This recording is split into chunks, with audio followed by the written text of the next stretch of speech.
तो वर्ग 14 में आते हैं carbon, silicon, germanium, tin, lead और फ्लोरोवियम। देखिए बच्चों, जो हमारे ये तत्व है ये वर्ग 14 के तत्व होते हैं, जिनमें देखिए ये कार्बन है, सिलिकॉन है, जर्मेनियम है, टिन है, लेड है और फ्लोरोवियम है। और देखिए बच्चों, इनमें से जो ये फ्लोरोवियम है, ये जो फ्लोरोवियम है इसकी अर्धायु बहुत ही कम होती है, यानी इसका रसायन ज्ञात नहीं है।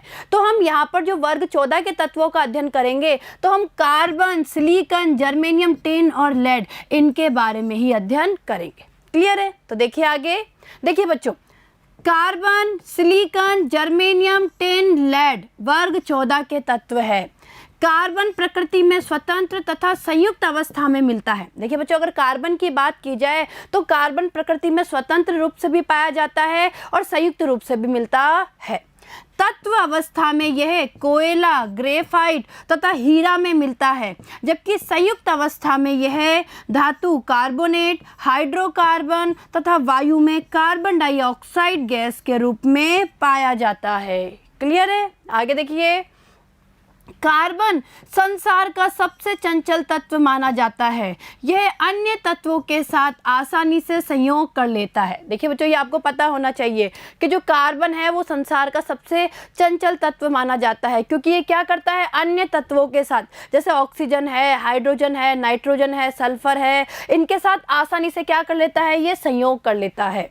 प्रकृति में कार्बन के 3 समस्थानिक पाए जाते हैं। अब देखिए, अगर हम कार्बन के समस्थानिकों की बात करें तो कार्बन के 3 समस्थानिक होते हैं। एक होते हैं 12C, एक होता है 13C और एक है 14C। ठीक है, यानी इसे हम इस तरीके से बोल सकते हैं, कार्बन 12, कार्बन 13, कार्बन 14। ठीक है, तो देखिए बच्चों, ये क्या होते हैं, कार्बन के 3 समस्थानिक होते हैं।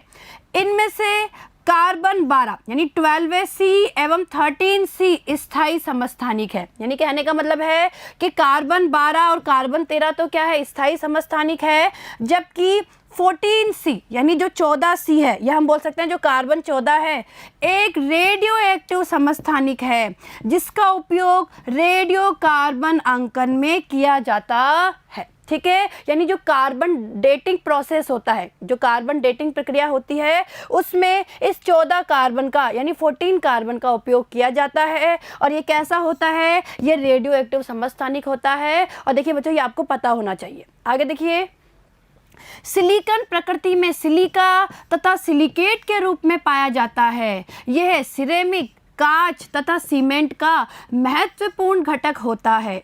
जर्मेनियम अति सूक्ष्म मात्रा में पाया जाता है। अब देखिए, जो जर्मेनियम है वो अति सूक्ष्म मात्रा में पाया जाता है, जबकि सिलिकॉन की बात की जाए तो सिलिकॉन प्रकृति में सिलिका तथा सिलिकेट के रूप में पाया जाता है। और देखिए, यह सिरेमिक, कांच और सीमेंट का क्या होता है, महत्वपूर्ण घटक होता है। आगे देखिए, टिन स्टोन SnO2 यानी कैसिटेराइट से टिन तथा गैलेना अयस्क से लेड प्राप्त होता है। और देखिए बच्चों, टिन स्टोन और जो कैसिटेराइट है SnO2, उससे तो हमें टिन प्राप्त होता है, जबकि गैलेना अयस्क से हमें लेड प्राप्त होता है। क्लियर है? आगे देखिए, अब हम बात करेंगे इनके इलेक्ट्रॉनिक विन्यास के बारे में। देखिए बच्चों, अब हम इनके इलेक्ट्रॉनिक विन्यास के बारे में बात करेंगे। देखिए, समूह 14 के तत्वों का बाह्यतम कोश का इलेक्ट्रॉनिक विन्यास NS2Np2 होता है। देखिए बच्चों, अगर वर्ग 14 की बात की जाए या समूह 14 के तत्वों की बात की जाए तो इनका जो बाह्यतम कोश का इलेक्ट्रॉनिक विन्यास है वो NS2Np2 होता है। यानी जो P है, P में कितने इलेक्ट्रॉन होते हैं, 2 इलेक्ट्रॉन होते हैं।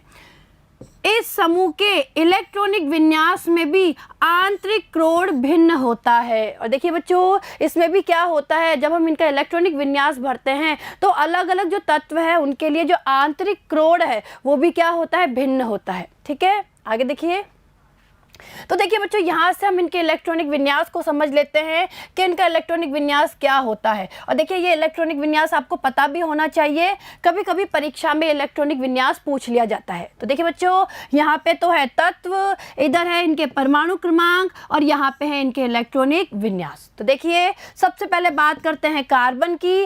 कार्बन का परमाणु क्रमांक होता है 6। और देखिए इलेक्ट्रॉनिक विन्यास देखिए, हीलियम 2s2 2p2।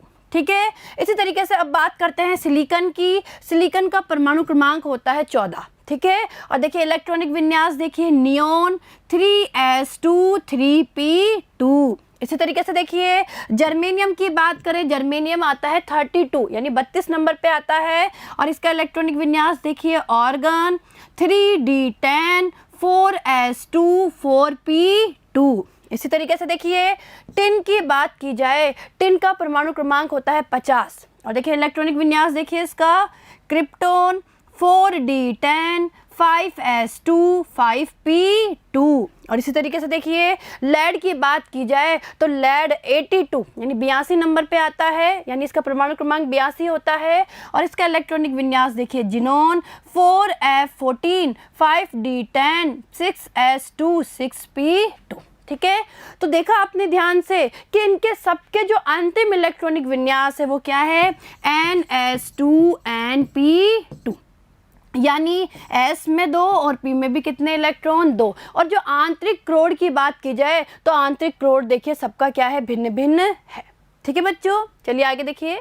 अब देखिए इनकी सहसंयोजक त्रिज्या। तो देखिए बच्चों अब हम इनकी सहसंयोजक त्रिज्या के बारे में बात करेंगे। देखिए कार्बन से सिलिकॉन तक सहसंयोजक त्रिज्या में वृद्धि होती है। देखिए बच्चों कार्बन से लेकर सिलिकॉन तक तो क्या होती है, सहसंयोजक त्रिज्या में वृद्धि होती है, जबकि सिलिकॉन से लेड तक सहसंयोजक त्रिज्या में आंशिक वृद्धि होती है। और देखिए इसका कारण डी तथा एफ कक्षकों का पूर्ण पूरित होना है। देखिए बच्चों समझिए इस पॉइंट को अच्छे से, भाई क्या होता है कार्बन से सिलिकॉन तक। देखिए कार्बन से सिलिकॉन तक जब हम जाते हैं तब तो सहसंयोजक त्रिज्या में उल्लेखनीय रूप से वृद्धि होती है, ठीक है। लेकिन सिलिकॉन से लेड तक अगर हम लोग बात करें तो सहसंयोजक त्रिज्या में आंशिक वृद्धि होती है, यानी हल्की सी वृद्धि होती है। देखिए बच्चों इसका कारण क्या होता है, इसका कारण होता है डी तथा एफ कक्षकों का पूर्ण पूरित होना। और देखिए इस टेबल से हम सहसंयोजक त्रिज्या को समझ लेते हैं। देखिए यहाँ पे ये हमें क्या दिए गए हैं, समूह 14 के तत्व दिए गए हैं, carbon, silicon, germanium, tin, lead, और ये सहसंयोजक त्रिज्या हमें दी गई है पिकोमीटर में। तो देखिए बच्चों कार्बन की 77, सिलिकॉन की 118, जर्मेनियम की 122, टिन की 140, लेड की 146। ठीक है, तो ये क्या हो गई, इसकी सहसंयोजित त्रिज्या हो गई। और देखिए कार्बन से सिलिकॉन तक, देखिए कार्बन की 77 पिकोमीटर है और सिलिकॉन की 118। तो देखिए कार्बन से सिलिकॉन तक तो क्या हो रही है, उल्लेखनीय रूप से वृद्धि हो रही है। देखिए कितनी वृद्धि हो रही है, लेकिन जब सिलिकॉन से हम लेड तक जा रहे हैं तो केवल आंशिक रूप से वृद्धि हो रही है। देखिए यहाँ 118 है तो इसकी 122, हल्की सी वृद्धि। इसकी 122 पिकोमीटर है तो टिन की 140 पिकोमीटर है सहसंयोजित त्रिज्या, और टिन की 140 है तो लेड की 146। यानी कहने का मतलब है कि सिलिकॉन के बाद आंशिक रूप से ही वृद्धि होती है। और कारण समझ में आया, इसका कारण है डी तथा एफ कक्षकों का पूर्ण पूरित होना। क्लियर है बच्चों, आया समझ में आपको? चलिए आगे देखिए। अब देखिए आयनन एंथैल्पी। देखिए समूह 14 के तत्वों की प्रथम आयनन एंथैल्पी के मान समूह 13 के संगत तत्वों की अपेक्षा अधिक होते हैं। अब देखिए बच्चों अगर आयनन एंथैल्पी के बारे में बात की जाए तो वर्ग 14 के जो तत्व है उनकी प्रथम आयनन एंथैल्पी के जो मान होते हैं वो समूह 13 के संगत तत्वों से क्या होते हैं, अधिक होते हैं। और देखिए यहाँ पर भी आंतरिक क्रोड इलेक्ट्रॉनों का प्रभाव परिलक्षित होता है। सामान्यतया समूह में नीचे जाने पर आयनन एंथैल्पी घटती है। तो देखिए बच्चों समूह में जब ऊपर से नीचे जाते हैं तो आयनन एंथैल्पी का मान क्या होता जाता है, घटता जाता है। तो देखिए इसे भी आगे, कार्बन से टिन तक आयनन एंथैल्पी कम होती है लेकिन टिन से लेड तक आयनन एंथैल्पी में कुछ वृद्धि होती है। देखो जो समझने की कोशिश करिए कि भाई कार्बन से टिन तक अगर हम जाते हैं तब तो आयनन एंथैल्पी में कमी आती है, ठीक है, लेकिन टिन से लेड तक जाने पर आयनन एंथैल्पी में क्या होती है, वृद्धि होती है, और वो वृद्धि भी हल्की सी वृद्धि होती है। तो देखिए इसका कारण देखिए, क्योंकि डी तथा एफ इलेक्ट्रॉनों का परिरक्षण प्रभाव दुर्बल होता है। इसका कारण क्या है कि भाई जो डी और एफ इलेक्ट्रॉन है उनका परिरक्षण प्रभाव क्या होता है, दुर्बल होता है, जिससे नाभिकीय आवेश में, देखिए जिससे नाभिकीय आवेश में वृद्धि हो जाती है, अतः परमाणु से इलेक्ट्रॉन को पृथक करना मुश्किल होता है। ठीक है। तो देखिए बच्चों आगे देखिए बच्चों ये यहाँ पे एक टेबल दी गई है जिसमें समूह 14 के जो तत्व है उनकी आयरन एंथैल्पी दी गई है। तो यहाँ से इनकी आयरन एंथैल्पी को समझने की कोशिश करिए कि इनकी आयरन एंथैल्पी की वैल्यू क्या होती है। देखिए बच्चों ये हमारे वर्ग 14 के तत्व है, carbon, silicon, germanium, tin, lead. ये इनकी आयरन एंथैल्पी दी हुई है किलो जूल मोल इनवर्स में। देखिए कार्बन की 1086, सिलिकॉन की 786, जर्मेनियम की 761, टिन की 708 और लेड की 715। तो देखिए बच्चों अगर आप ध्यान से देखेंगे तो कार्बन से टिन तक तो क्या हो रही है, आयरन एंथैल्पी में कमी हो रही है कमी। और फिर टिन से जैसे जैसे लेड में जा रहे हैं, भाई टिन से जैसे ही लेड में जा रहे हैं यहाँ पे क्या हो रही है, वृद्धि। देखिए टिन की आयरन एंथैल्पी 708 है और लेड की 715। क्लियर है। तो ये चीज़ आपको समझ में आई। और देखिए यहाँ पे ध्यान से देखेंगे सबसे ज़्यादा आयरन एंथैल्पी किसकी है, कार्बन की 1086। तो देखिए बच्चों अगर हम इनकी आयरन एंथैल्पी का क्रम लिखें, यानी आयरन एंथैल्पी के घटते क्रम की बात करें, तो देखिए क्रम क्या होगा, सबसे ज़्यादा आयरन एंथैल्पी है कार्बन की, उससे कम हो गई सिलिकॉन की, उससे कम हो गई जर्मेनियम की, और इससे कम हुई लेड की, और उससे कम हुई टिन की। यानी जो टिन की आयरन एंथैल्पी है वो सबसे कम होती है, ये देखिए, और कार्बन की आयरन एंथैल्पी सबसे ज़्यादा होती है। ठीक है, आया समझ में आपको ये पॉइंट। आगे देखिए, अब देखिए विद्युत ऋणात्मकता। देखिए बच्चों छोटे आकार के कारण समूह 14 के तत्वों की विद्युत ऋणात्मकता का मान समूह 13 के संगत तत्वों की विद्युत ऋणात्मकता के मान से थोड़ा सा अधिक होता है। सिलिकॉन से लेड तक तत्वों की विद्युत ऋणात्मकता का मान क्या होता है, लगभग समान होता है। तो देखिए आगे ये इनकी विद्युत ऋणात्मकता है। देखिए बच्चों विद्युत ऋणात्मकता है, और आप ध्यान से देखेंगे, देखिए इस टेबल को ध्यान से देखेंगे तो कार्बन की विद्युत ऋणात्मकता यहाँ सबसे ज़्यादा है 2.5, और उसके बाद देखिए सिलिकॉन, जर्मेनियम, टिन इनकी सेम है 1.8, 1.8, 1.8, और लेड की हल्की सी ज़्यादा है 1.9। तो ये बात हो गई इनकी विद्युत ऋणात्मकता की। क्लियर है। चलिए आगे, अब देखिए भौतिक गुणधर्म। देखिए बच्चों समूह 14 के सभी तत्व ठोस है। कार्बन, सिलिकॉन अधातु और जर्मेनियम उपधातु है, जबकि टिन तथा लेड कम गलनांक वाली मुलायम धातु है। समूह 14 के तत्वों के गलनांक एवं क्वथनांक समूह 13 के तत्वों के गलनांक एवं क्वथनांक की तुलना में अधिक होते हैं। ठीक है, चलिए आगे। अब देखिए ऑक्सीकरण अवस्था। तो देखिए बच्चों अब हम वर्ग 14 के तत्वों की ऑक्सीकरण अवस्था के बारे में बात करेंगे। देखिए समूह 14 के तत्वों के संयोजी कोश में 4 इलेक्ट्रॉन होते हैं, अतः ये +4 ऑक्सीकरण अवस्था दर्शाते हैं। ठीक है, यानी कहने का मतलब है कि समूह 14 के तत्वों के जो संयोजी कोश है, संयोजी कोश की बात की जाए तो उसमें 4 इलेक्ट्रॉन होते हैं। भाई हमने देखा था ना इनके इलेक्ट्रॉनिक विन्यास होता है NS2 तो देखिए कितने इलेक्ट्रॉन है इनके संयोजी कोश में, 2 ये और 2 ये, यानी 2 और 2 4। ठीक है, यानी ये +4 ऑक्सीकरण अवस्था दर्शाते हैं। इनमें +4 के अतिरिक्त +2 ऑक्सीकरण अवस्था दर्शाने की प्रवृत्ति भी होती है। +4 ऑक्सीकरण अवस्था में इनके अधिकांश यौगिक सह संयोजक प्रकृति के होते हैं। तो देखिए जो ध्यान दीजिएगा, भाई अगर +4 ऑक्सीकरण अवस्था की बात की जाए तो जो इनके अधिकांश यौगिक होते हैं वो कैसे होते हैं, सह संयोजी होते हैं। ठीक है, आगे वर्ग में ऊपर से नीचे जाने पर +2 ऑक्सीकरण अवस्था की प्रवृत्ति बढ़ती जाती है। इसका कारण है अक्रिय युग्म प्रभाव। तो समझिए इस पॉइंट को कि जैसे जैसे वर्ग में ऊपर से नीचे जाते हैं तो जो +2 ऑक्सीकरण अवस्था है उसकी प्रवृत्ति बढ़ती जाती है, और इसका कारण क्या है, देखिए बच्चों अक्रिय युग्म प्रभाव। आगे देखिए कार्बन तथा सिलिकॉन मुख्यतः +4 ऑक्सीकरण अवस्था प्रदर्शित करते हैं। जर्मेनियम की +4 ऑक्सीकरण अवस्था स्थायी होती है। इसके कुछ यौगिकों में +2 ऑक्सीकरण अवस्था भी पाई जाती है। अब देखिए यहाँ पे कि जो कार्बन और सिलिकॉन है वो मुख्यतः +4 ऑक्सीकरण अवस्था ही प्रदर्शित करते हैं, और जर्मेनियम की बात की जाए तो जर्मेनियम की जो +4 ऑक्सीकरण अवस्था है वो स्थायी होती है, लेकिन इसके कुछ यौगिकों में +2 ऑक्सीकरण अवस्था भी पाई जाती है। क्लियर है बच्चों। आगे टिन +2 तथा +4 दोनों ऑक्सीकरण अवस्थाएं दर्शाता है। और देखिए +2 अवस्था में टिन अपचायक की तरह कार्य करता है। तो देखिए बच्चों ये पता होना चाहिए कि जो +2 ऑक्सीकरण अवस्था है उसमें टिन किस तरीके से कार्य करता है, अपचायक की तरह। और देखिए आगे लेड की +2 ऑक्सीकरण अवस्था अधिक स्थायी होती है।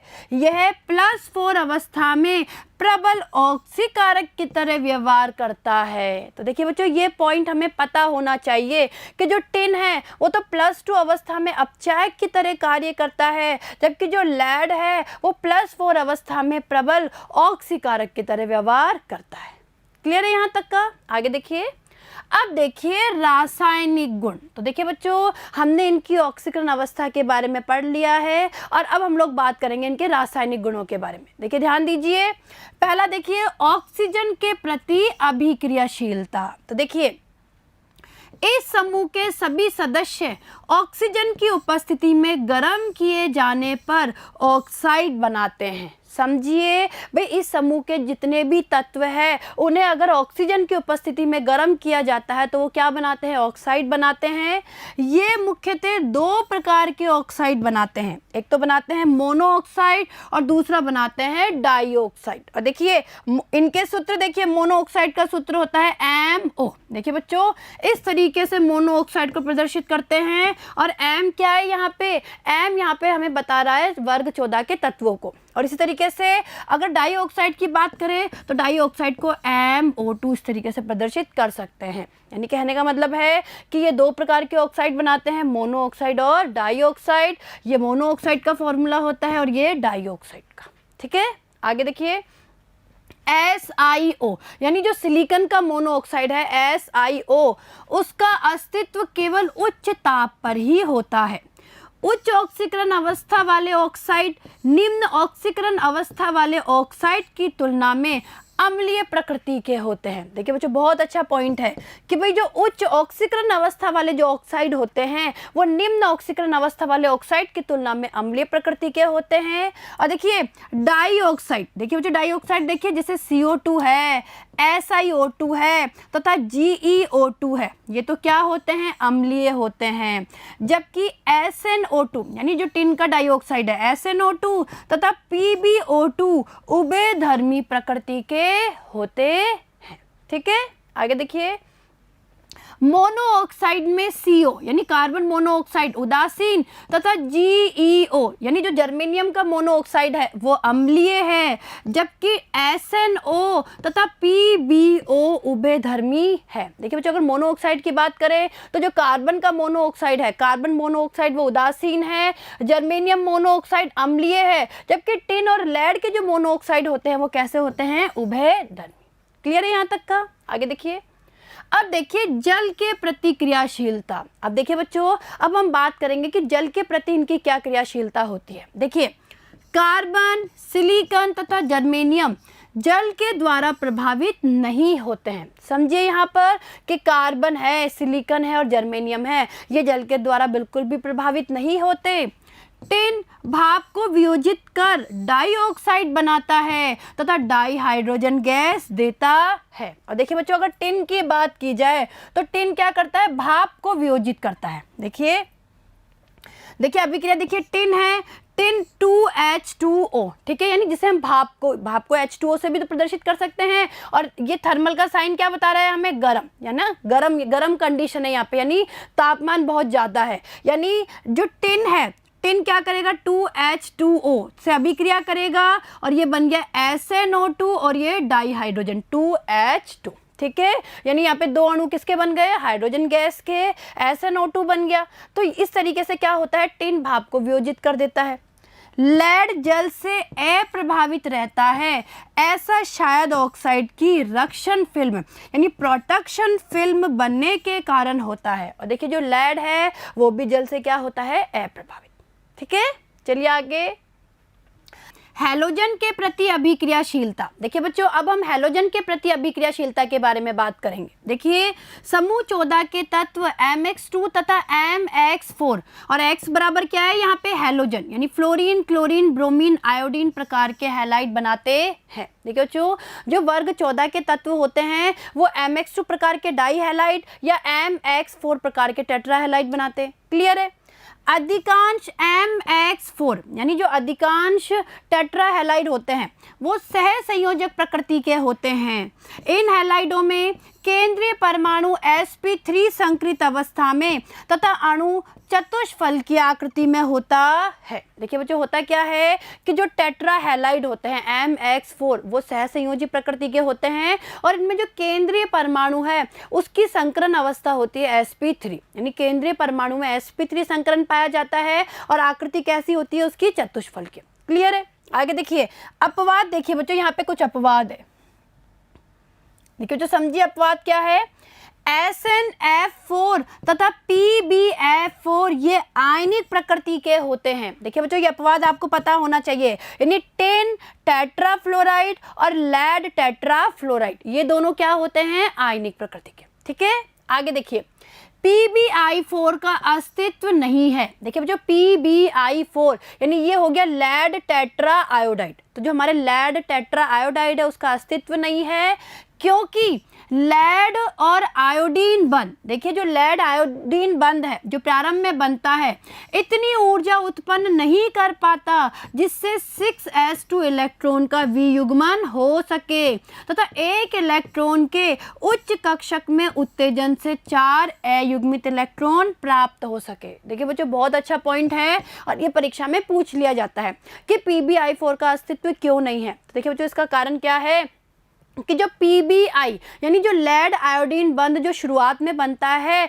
उससे इतनी ऊर्जा उत्पन्न नहीं होती जिससे कि 6s2 इलेक्ट्रॉनों का क्या हो सके? वियुग्मन हो सके और एक इलेक्ट्रॉनों के उच्च कक्षक में उत्तेजन से 4 अयुग्मित इलेक्ट्रॉन प्राप्त हो सके। ठीक है, आगे वर्ग में ऊपर से नीचे जाने पर डाई हैलाइड बनाने की प्रवृत्ति बढ़ती है। देखिए वर्ग में जैसे जैसे ऊपर से नीचे जाते हैं तो डाई हैलाइड बनाने की प्रवृत्ति बढ़ती जाती है। जर्मेनियम से लेड तक के तत्व Mx2 प्रकार के हैलाइड बनाते हैं। GeX2 की तुलना में GeX4 अधिक स्थायी होता है। देखिए तो समझिए कि जो जर्मेनियम के डाई हैलाइड है उनकी तुलना में जर्मेनियम के टेट्रा हैलाइड अधिक स्थायी होते हैं। ठीक है, CCl4 के अतिरिक्त अन्य सभी टेट्रा हैलाइड आसानी से जल अवघटित हो जाते हैं। देखिए तो समझिए यहाँ पर ये बहुत अच्छा पॉइंट है, यहाँ से भी परीक्षा में प्रश्न बनता है।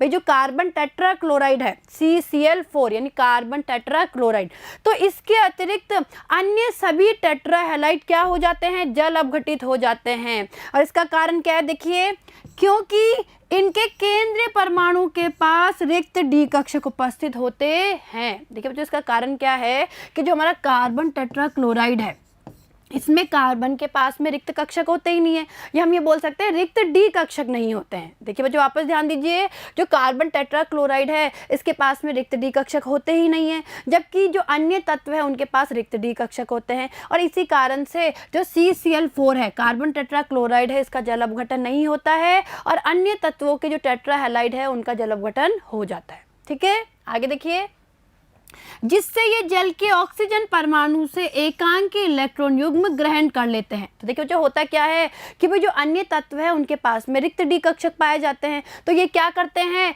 जल के ऑक्सीजन परमाणु से एकांकी इलेक्ट्रॉन युग्म ग्रहण कर लेते हैं। ऐसा ही Cl4 का उदाहरण लेकर जल अपघटन प्रक्रिया को समझा जा सकता है। यदि सिलिकॉन के डी कक्षक में जल से एकांकी इलेक्ट्रॉन युग्म ग्रहण कर SiCl4 प्रारंभिक तौर पर जल अपघटित होता है तो अंततः SiCl4 Si और ब्रैकेट में क्या है OH4, ठीक है, यानी Si ब्रैकेट में OH और बाहर 4 है तो इसमें जल अपघटित हो जाता है। देखिए जो समझे यहाँ पर कि भाई SiCl4 के उदाहरण को लेकर हम जल अपघटन को समझ सकते हैं। और देखिए इसमें क्या होता है, सिलिकॉन के डी कक्षक में क्या होता है, जो द्विकक्षक होते हैं वो जल से एकांकी इलेक्ट्रॉन युग्म को ग्रहण कर लेते हैं, और अंत में यानी सबसे लास्ट में क्या होता है, जो SiCl4 है उसके जल अपघटन के बाद में Si और ब्रैकेट में क्या है, ये OH और ये 4 ये प्राप्त होता है, यानी ये जल अपघटित होकर ये बनाता है। ठीक है, तो देखिए आगे। तो देखिए बच्चों, अब हम SiCl4 के जल अपघटन को समझ लेते हैं। तो देखिए बच्चों, ये क्या है, SiCl4 है, ये SiCl4 है और ये क्या है, जल है। देखिए बच्चों समझे, यहाँ पे समझने की कोशिश कीजिएगा। देखिए बच्चों, ये SiCl4 है और देखिए SiCl4 में हमें पता है कि जो सिलिकॉन है उसमें sp3 संकरण होता है, और आकृति SiCl4 की आकृति की बात करें तो चतुष्फलकीय होती है। ठीक है, और सिलिकॉन के पास में क्या होते हैं, रिक्त डी कक्षक होते हैं। क्या होता है, जब ये SiCl4 जल के साथ में, जल के एक अणु के साथ में क्रिया करता है तो ये जो है एकांक इलेक्ट्रॉन युग्म, ये एकांक इलेक्ट्रॉन युग्म किस में चले जाते हैं, जो सिलिकॉन के रिक्त डी कक्षक में। ठीक है, वापस देखिए, सिलिकॉन क्या करता है, अपने रिक्त डी कक्षक में जल से एकांक इलेक्ट्रॉन युग्म प्राप्त कर लेता है, और देखिए यहाँ पे HCl का एक अणु बाहर निकल जाता है, और होता क्या है, इस Cl की जगह, इस एक Cl की जगह OH समूह आके जुड़ जाता है, जुड़ गया OH समूह, और क्या होगा इससे, यानी जैसे एक अणु से अभिक्रिया करी तो हमें ये वाला यौगिक प्राप्त होगा, और ये जो यौगिक प्राप्त हुआ है ये अब जल के 3 अणु से अभिक्रिया करेगा, यानी जल के 3 अणुओं से क्रिया करेगा, इसी तरीके से अभिक्रिया होगी। और देखिए बच्चों, जब जल के 3 अणु के साथ में ये यौगिक अभिक्रिया करेगा तो ये जो तीनों क्लोरीन है इनका भी प्रतिस्थापन हो जाएगा, और इन तीनों जगह पे क्या आ जाएंगे, OH। ठीक है, तो देखिए यहाँ पे अगर आप ध्यान से देखेंगे तो हमें लास्ट में ये वाला उत्पाद प्राप्त होगा, यानी प्रत्येक क्लोरीन की जगह, देखिए बच्चों प्रत्येक क्लोरीन की जगह क्या आ गया है, यहाँ पे OH आके जुड़ गया है, और यहाँ पे 3 HCl, ठीक है, 3 अणु HCl के क्या हो जाते हैं, बाहर निकल जाते हैं। क्लियर है बच्चों, ये चीज आपको समझ में आ रही है। और देखिए बच्चों, एक बार वापस समझ लीजिए कि किस तरीके से ये अभिक्रिया संपन्न होती है। देखिए मैं आपको समझा रही हूँ।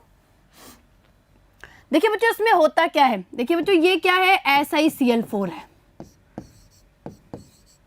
ये SiCl4 है, क्या होगा, जल से एकांक इलेक्ट्रॉन युग्म ग्रहण करेगा। ठीक है, ये जल है, जल से एकांक इलेक्ट्रॉन युग्म, यानी ये एकांक इलेक्ट्रॉन युग्म सिलिकॉन के डी कक्षक में जाएंगे, तो जैसे ये इसके ऊपर आक्रमण करेगा ये Cl यहाँ पे क्या हो जाएगा, बाहर निकल जाएगा। ठीक है, तो देखिए जो यहाँ पे क्या बनता है, यहाँ पे ये बनता है सिलिकॉन, ये इससे Cl जुड़ी हुई, ये Cl, और देखिए बच्चों ये जो Cl है, ये जो क्लोरीन है वो Cl माइनस के रूप में बाहर निकल गया, और यहाँ पे ये OH, ये जल का अणु जुड़ गया जिसमें ऑक्सीजन पे क्या है, प्लस आवेश, और 2 क्या है इसके पास में, ये इलेक्ट्रॉन है। ठीक है, तो कहने का मतलब है कि जो एक ये एकांक इलेक्ट्रॉन युग्म है ये तो सिलिकॉन के डी कक्षक में चले गए, और एक एकांक इलेक्ट्रॉन युग्म बच गया ऑक्सीजन के पास में।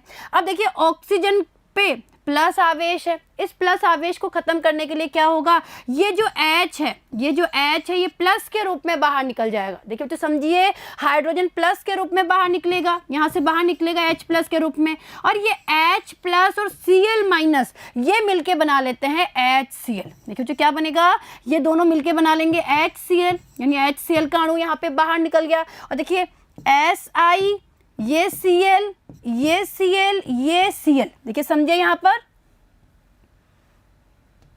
Si, Cl, और यहाँ पे एक क्लोरीन, जो एक क्लोरीन था इसकी जगह अब OH, ये OH आके जुड़ गया। ठीक है, तो इस तरीके से क्या होता है, एक एक क्लोरीन की जगह OH समूह आके जुड़ जाता है। और देखिए लास्ट में, देखिए जो लास्ट में क्या होता है, जो SiCl4 है वो जल अपघटित होकर किस में बदल जाता है, वो बदल जाता है SiOH4 इसमें। ठीक है, आई समझ में आपको ये प्रक्रिया कि किस तरीके से ये जल अपघटन होता है। ठीक है बच्चों, आगे देखिए। अब देखिए उदाहरण, देखिए बच्चों ये एक बहुत इंपॉर्टेंट उदाहरण है, परीक्षा में पूछ लिया जाता है। देखिए SiF6 और इस संकुल पे आवेश है 2 माइनस, यानी एक ऋणात्मक संकुल है। ठीक है, तो SiF6 2 माइनस ज्ञात है, जबकि SiCl6 2 माइनस यानी ये वाला ऋणात्मक संकुल अज्ञात है। इसके संभावित कारण दीजिए। तो देखिए बच्चों इसका आंसर क्या है,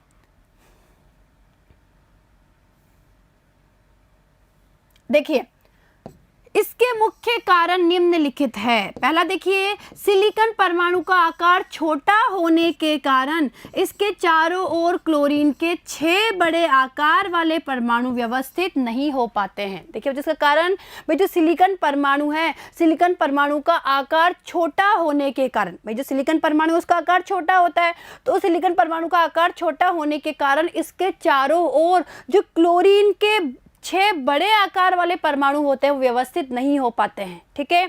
दूसरा कारण देखिए, क्लोरीन परमाणु के एकांकी इलेक्ट्रॉन युग्म तथा सिलिकॉन परमाणु के मध्य अन्योन्य क्रिया अधिक प्रबल नहीं होती है। और दूसरा कारण क्या है कि सिलिकॉन जो है परमाणु है उसके बीच में और जो क्लोरीन है उसके एकांकी इलेक्ट्रॉन युग्म के बीच में जो अन्योन्य क्रिया होती है वो अधिक प्रबल नहीं होती है। ठीक है। देखिए बच्चों वापस समझ लीजिए, भाई पहला कारण तो ये हो गया, भाई अगर हम फ्लोरीन और क्लोरीन की बात करें तो देखिए बच्चों क्या है, क्लोरीन का आकार बड़ा होता है, फ्लोरीन का आकार छोटा होता है। ठीक है। तो देखिए बच्चों जो सिलिकॉन परमाणु है उसका आकार छोटा होता है और उसके छोटे आकार के कारण उसके चारों ओर जो क्लोरीन है, बड़े आकार वाला जो क्लोरीन है उसके 6 परमाणु व्यवस्थित नहीं हो पाते हैं, इसलिए ये ज्ञात नहीं है। ठीक है। पहला कारण तो ये हो गया।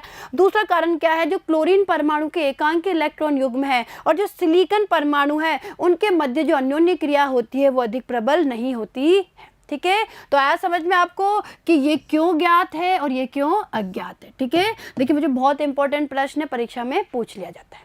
क्लियर है। तो देखिए बच्चों आज हम लोगों ने वर्ग 14 के तत्वों के बारे में पढ़ा, जिसमें हमने इनके इलेक्ट्रॉनिक विन्यास के बारे में, इनकी आयनन एंथैल्पी के बारे में, विद्युत ऋणात्मकता के बारे में, साथ ही साथ ऑक्सीकरण अवस्था और रासायनिक अभिक्रियाशीलता के बारे में हम लोगों ने अध्ययन किया। तो अच्छे से इसे आप पढ़िए, इनकी प्रैक्टिस करिए। ठीक है बच्चों। और देखिए अब आगे आने वाले वीडियो में हम लोग कार्बन के असंगत व्यवहार और कार्बन के ही कुछ महत्वपूर्ण यौगिकों के बारे में अध्ययन करेंगे। ठीक है बच्चों, धन्यवाद।